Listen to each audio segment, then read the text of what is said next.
Boa noite, me chamo Thiago Gouveia. Junto aos demais acadêmicos desse grupo, Raíssa, Thaís, William, Raquel, Briana e Adassa, iremos falar sobre a morte enquanto tabu. Começarei falando por que a morte é rotulada como tabu.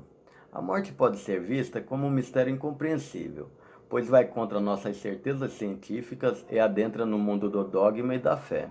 Por mais que não gostamos da ideia e seus assuntos, como luto, funerais, entre outros, são temas geralmente abordados de modo restrito, que provoca angústia e medo. Até as crianças são evitadas de tocar nesse assunto quando pequenas. É importante destacar que encarar a morte, ao invés de fingir que ela não existe, não é uma maneira de desvalorizar a vida, pelo contrário, implica em aceitar como parte de um processo natural, pelo qual todos vamos passar e que por isso precisamos desenvolver mecanismos que tornem a convivência com ela mais aceitável.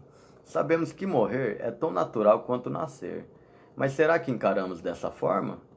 Infelizmente, esse assunto ainda é visto como um tabu em nossa sociedade. Falar sobre isso nos faz dar significado à vida, nos faz refletir de como estamos vivendo e nos lembra que somos finitos e precisamos valorizar cada dia. A morte é rotulada como tabu porque acaba se tornando como se fosse algo sagrado, como se todos acreditassem que realmente existe, e de fato existe. É como se fosse uma proibição para qualquer um evitá-la, pois ela é inevitável, isso é fato. Tudo isso por ser um mistério do qual pouco ou nada sabemos, embora seja natural. É um processo existencial que começa no começo da concepção, uma hora chega ao fim. Mas seja como for, aceitamos isso ou não, a morte é um fato, uma realidade inexorável. Obrigado pela atenção de todos. Passarei o relato adiante para a Raíssa, que dará continuidade ao conteúdo.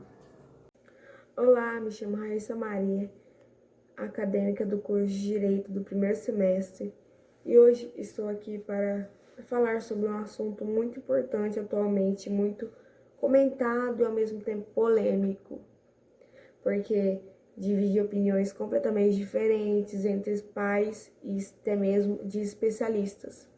Esse tema foi proposto pelo professor Jefferson Antonioni, professor de Teoria do Direito. Foi solicitado esse trabalho para o grupo e meus companheiros de grupo, Briana, Adassa Esther, Lissa Raquel, Thaís Prachedes, Thiago Gouveia e William Ricardo. Mas eu fiquei com o assunto para falar sobre o impedimento dos pais ao tratarem da morte e a presença de crianças em funerais. Será mesmo que os pais fazem o certo ao proibir crianças ir a velórios até mesmo de pessoas próximas?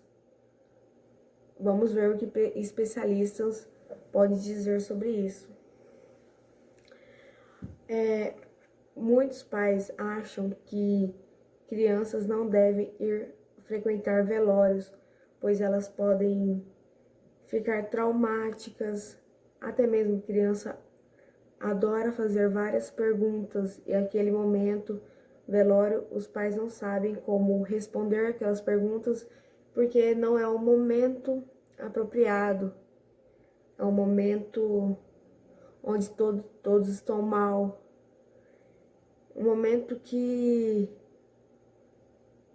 a criança, talvez o pai não saberia explicar para a criança o que é aquilo, por que aquela pessoa está daquele jeito, falecido, está daquele jeito. Mas isso acaba sendo errado. Crianças indo ao velório, elas aprendem a lidar com o luto desde cedo. E isso é muito bom. Crianças aprendem a expressar seus sentimentos, sua dor, porque pais têm que ser verdadeiros e dizer que todos irão morrer um dia e tem que conscientizá-lo a seu filho a saber disso,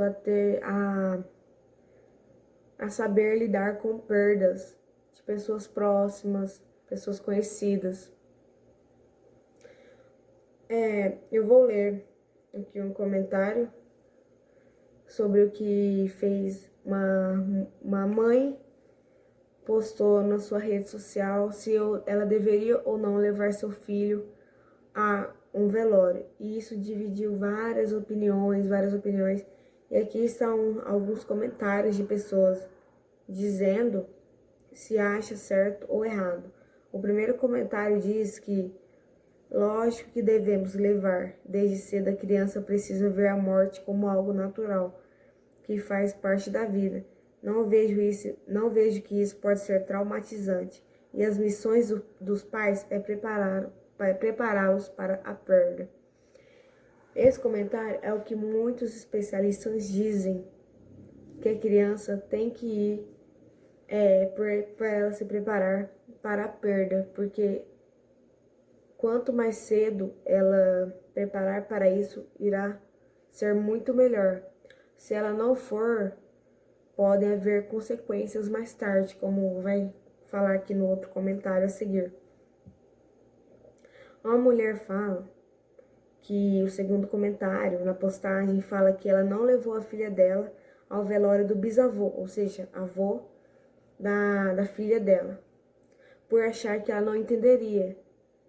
Me arrependo porque ela tem medo da morte e hoje ela faz terapia para lidar com perdas. Ou seja, a mãe preferiu não levar a filha para o velório do avô, porque achava que a filha não entenderia e a mãe não saberia explicar, falar sobre aquilo. E a filha acabou ficando mais velha, crescendo, nunca ter tido o entendimento da morte, e hoje ela precisa fazer terapia para lidar com isso, para lidar com a perda. Ou seja, ela ficou mais traumática do que se ela tivesse ido ao velório quando era pequena. Ela não teria passado por esse trauma, ela teria entendido e hoje ela saberia lidar com essa perda. O terceiro comentário é um comentário muito importante. A pessoa diz que acha que a criança deve escolher se ela quer ir ou não ao velório. Porque ela diz que quando meu sogro faleceu, meu filho mais velho tinha 6 anos. Como ele era muito apegado ao avô, expliquei o que era o velório e ele quis ir para se despedir. Ou seja, o menino de 6 anos, o avô faleceu, a mãe viu que o menino era muito próximo do avô, ela resolveu explicar para o menino o que era aquilo, o que tinha acontecido com o avô. O avô era um momento de despedir do avô, que o avô nunca não iria mais estar presente na vida do menino, que a morte acontece com todos, irá chegar para todos, e chegou a hora do seu avô. A criança pensou e resolveu ir ao velório. E isso é o certo. A criança soube, ela soube o que realmente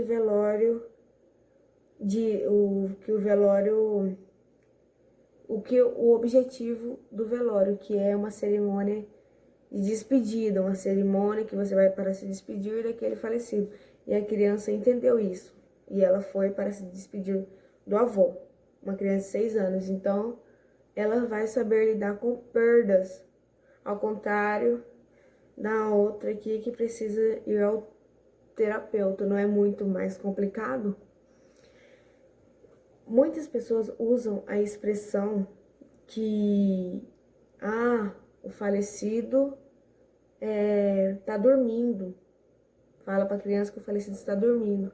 E isso é muito errado, por causa que a criança pode ficar com trauma e com medo de dormir. Pais têm que falar a verdade, tem que ser verdadeiros com seu filho e falar que a morte chega para todo mundo que ela pode ser uma palavra usada também, que ela foi ver o Papai do Céu, como muitas pessoas falam, que ela foi para o céu ficar com Jesus Cristo, muitas pessoas falam isso, e isso é correto. Isso aprende a criança a criar menos fantasia. Sejam verdadeiros, porque a criança vai presenciar isso cedo ou tarde.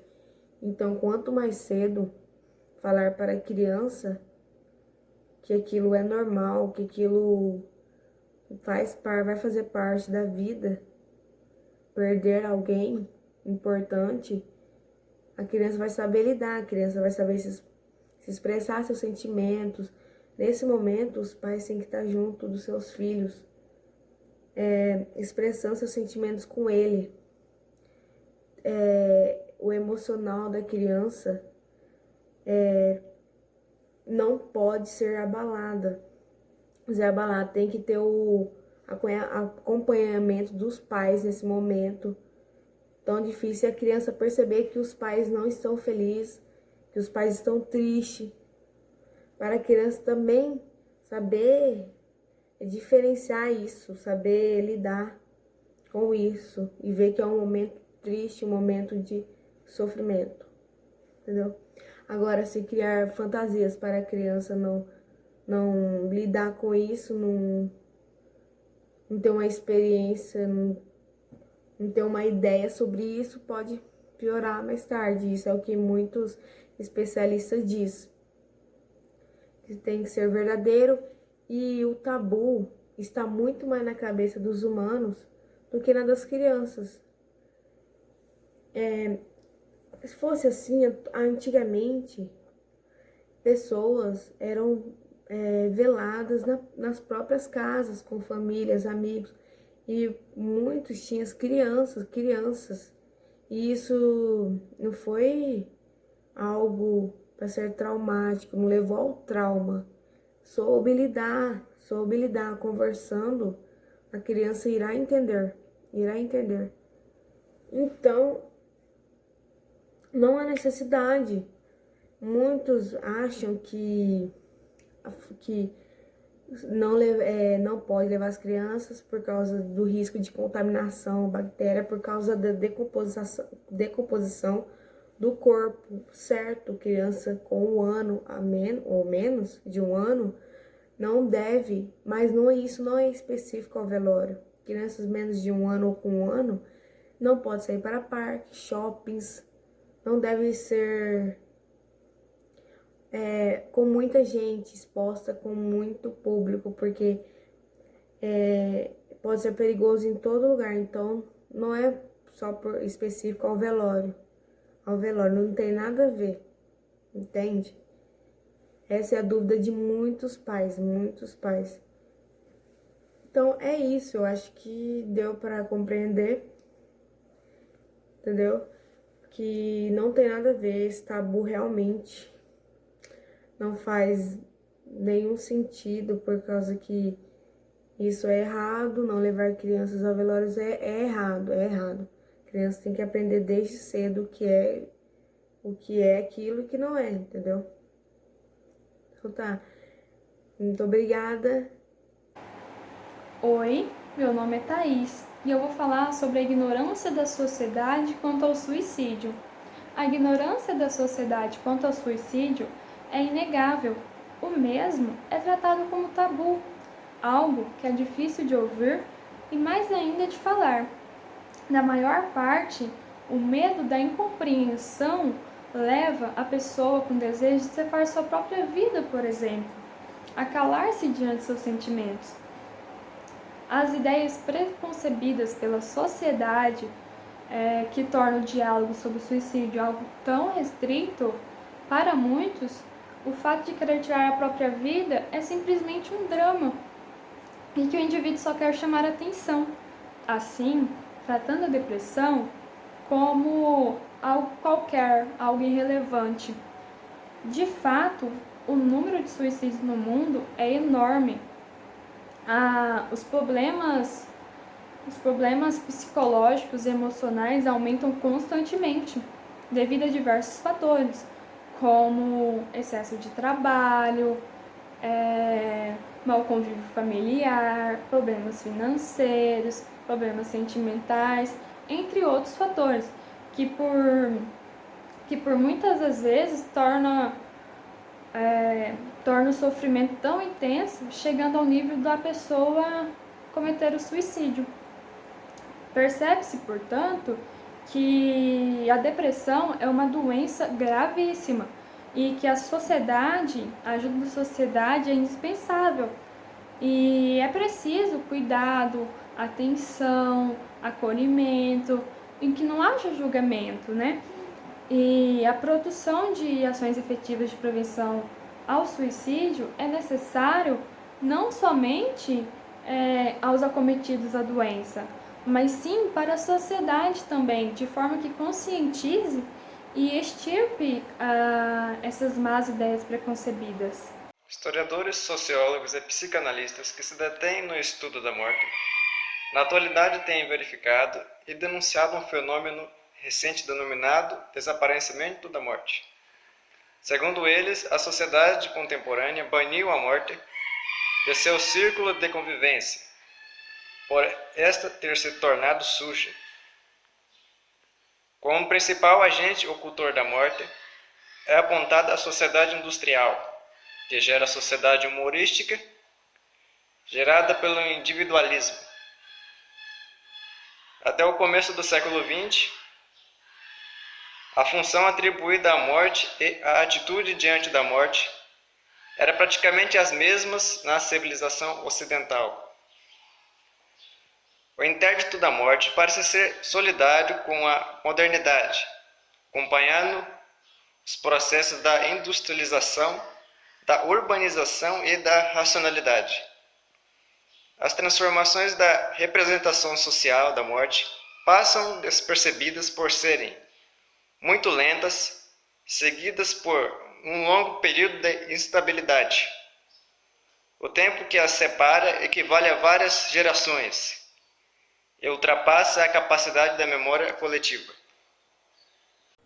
Olá, meu nome é Lissa Raquel e hoje eu vou estar falando sobre a visão da morte na mitologia grega. Diferentemente do que se pensa atualmente, os gregos não enxergavam a morte como algo ruim e muito menos como um assunto tabu. Na mitologia grega, a morte tinha um nome, Thanatos. Thanatos, então, ele era a personificação da morte, ele era o deus da morte, o qual possuía a função de acolher aqueles que já se foram. Os gregos o caracterizavam como uma figura sombria, como uma figura que carregava consigo uma lança, usava uma capa preta e possuía asas as quais tinham um grande significado para os gregos. Eles acreditavam que a morte não era o fim, e muito menos um mero aspecto perecível da vida. Muito pelo contrário, ela significava a revelação do que está além da vida. Apesar de Thanatos possuir uma aparência sombria, os gregos acreditavam que a sua chegada não devia ser temida e muito menos ser considerada horrível, pois ele seria a porta para o acesso às diversas formas de existência. Ele seria a evolução ou a revolução do ser humano.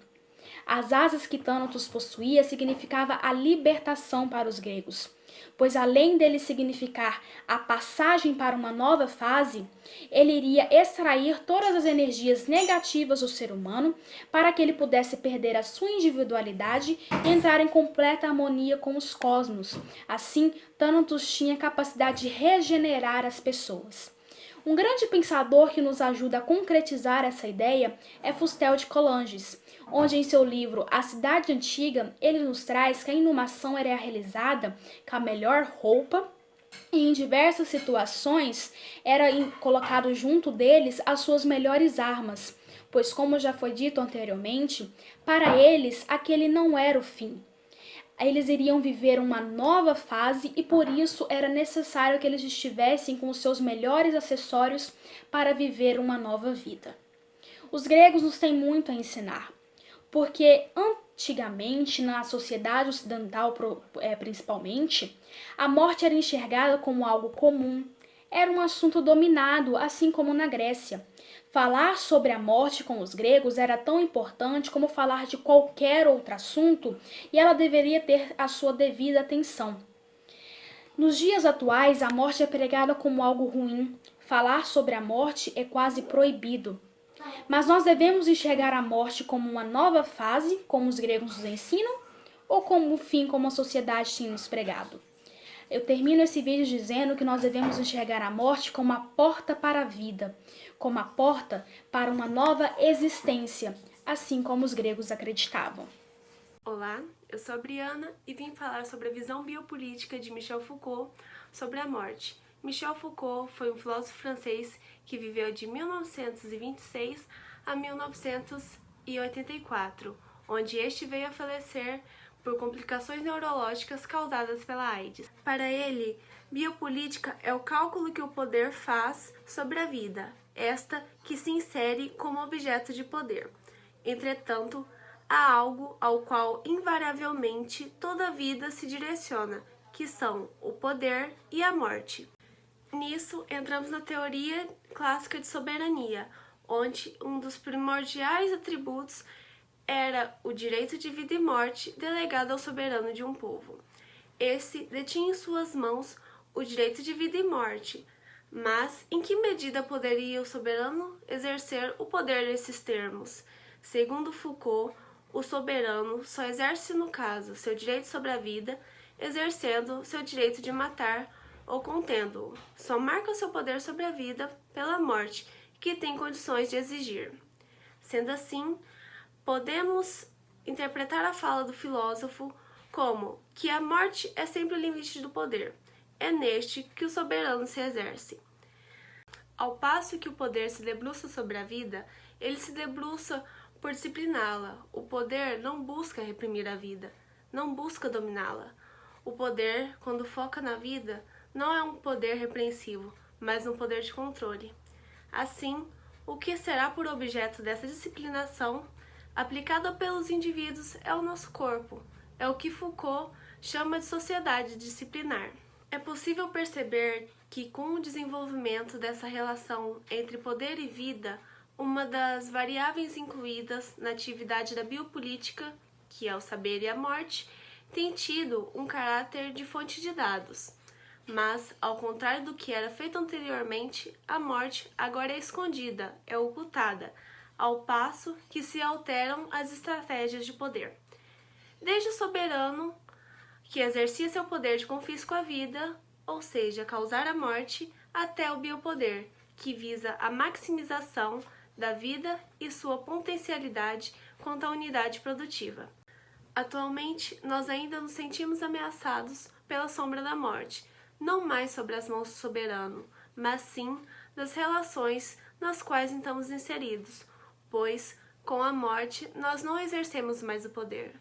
Boa noite, meu nome é Adassa e eu vou estar falando sobre a necessidade de preparar as pessoas para o luto. Perder a mãe, o pai, um filho, familiar ou amigo é algo que lidera a lista dos maiores medos das pessoas. A perda de uma pessoa querida é uma das experiências mais dolorosas e intensas que qualquer ser humano pode sofrer, podendo determinada situação ser analisada através de diversas dimensões, como as psicológicas, as culturais, políticas ou sociais. Isso porque lidar com a falta, com a interrupção de um relacionamento de tanto amor, não é uma dor para a qual estamos preparados. Segundo a psicóloga Abrali Flávia Sayegh, o luto é um processo normal e natural, resultante da formação e dos rompimentos de vínculos afetivos e que ocorre o tempo todo na vida de um indivíduo. Faz parte do desenvolvimento humano e, apesar de ser uma experiência universal, é experimentado e vivido de forma muito particular e subjetiva. Em outras palavras, todos nós sabemos que enfrentar perdas faz parte da vida, mas só quando vivenciamos é que percebemos a forma profunda e pessoal como somos afetados. E no decorrer das pesquisas, vi uma matéria sobre uma publicitária que tinha por nome Mariane Maciel. Ela tinha 32 anos e possuía uma relação de parceria e cumplicidade com sua mãe, Rachel, que faleceu aos 61 anos, 3 anos após o início da luta contra um câncer que começou no estômago e se espalhou. Mariane passou pelo processo de reconstruir conceitos e valores, e ela disse em um de seus relatos que, para começar, aprendeu que amar inclui também orar para que a pessoa se vá, por mais triste que isso seja. Então, quando a mãe dela morreu, ela já queria que sua mãe partisse, porque estava muito debilitada e cansada, e agradeceu por vê-la parar de sofrer. Mas alegou ter sido muito difícil, tendo a sensação de ter se tornado um balão de hélio solto no ar, sem alguém segurando a corda, como se sem sua mãe Mariane fosse menos bonita, menos talentosa, menos tudo. Mas com o tempo, recuperou sua segurança, porque entendeu que sua mãe já havia lhe dado tudo, e que tudo estaria sempre dentro dela. Essa segurança veio não só de dentro, mas de uma atitude essencial para enfrentar o luto: falar dele. Ao passar pela situação, é importante estreitar laços com pessoas que já tenham tido essa experiência. E é importante trazer esse tipo de sentimento vivido a público, trazê-lo para fora, porque sempre que estamos nos sentindo mal ou tem algo nos incomodando, quanto mais guardarmos para nós mesmos, pior nos sentimos e mais inflamados ficamos. Mas a partir do momento que decidimos colocar tudo para fora, somente o fato de tornar tudo externo tem um poder incrível, é algo necessário, porque nos cura. E eu reforço que o luto é duro mesmo. O momento da perda e o período seguinte a ela são muito complicados. Uma coisa é saber racionalmente que isso poderá ou irá acontecer. Outra coisa é viver a situação. Entendemos que podemos de fato perder alguém, temos ciência disso, mas ainda assim é apenas uma ideia. Só depois que perdemos é que realmente compreendemos o que seria a vida sem essa pessoa. E segundo a psicóloga Flávia Sayegh, o processo de luto antecipatório não só é possível como importante, permite absorver a morte de forma gradual e, ao longo do tempo, a realidade da perda. Há diversos estudos que apontam que intervenções realizadas com a família durante o processo de adoecimento grave de um paciente, por exemplo, podem prevenir o desenvolvimento de um possível luto complicado no futuro, que pode, consequentemente, gerar diversos transtornos psicológicos. Isso porque ele dá às pessoas a possibilidade de resolver questões pendentes com o outro, sejam de ordem psíquica ou material. E com esse preparo, existe espaço para se organizar para mudanças e fazer planos para o futuro. Respeitar o seu tempo, os seus limites e ir avançando, ainda que lentamente, essa é a regra mais importante para quem está enfrentando a perda. O luto é doloroso sim, é preciso ter paciência para se adaptar à nova realidade e lidar com ela. É essencial reconhecer suas necessidades e limites e vivenciar esse processo de forma respeitosa consigo mesmo. Dividir e consolar sua dor com pessoas próximas, com as quais você se sinta acolhido e à vontade, pode ser uma boa estratégia para passar por esse momento difícil, afirma a psicóloga Abrabe Flávia Sayegh. Buscar ajuda de maneira geral, se abrir com amigos ou familiares, faz a pessoa ver os seus sentimentos validados, respeitados e acolhidos, o que pode ajudar a avançar. Então, assim como preparamos a chegada de uma nova vida, devemos preparar a partida, porque, querendo ou não, um dia vai acontecer. Temos ciência disso, e melhor será se estivermos de certo modo preparados para enfrentar o luto. Até que esse momento chegue, aproveite ao máximo as pessoas que você ama. Faça cada momento valer a pena, e quando chegar a hora, mesmo que depois de passar por uma situação difícil como essa, se cuide. Cuide da sua saúde, procure coisas que o alegrem, novos hobbies, amigos. Você está vivo, então faça valer a pena. Aproveite enquanto é tempo, aproveite enquanto você ainda está aqui. Nós do grupo agradecemos a atenção de todos e qualquer dúvida estamos à disposição.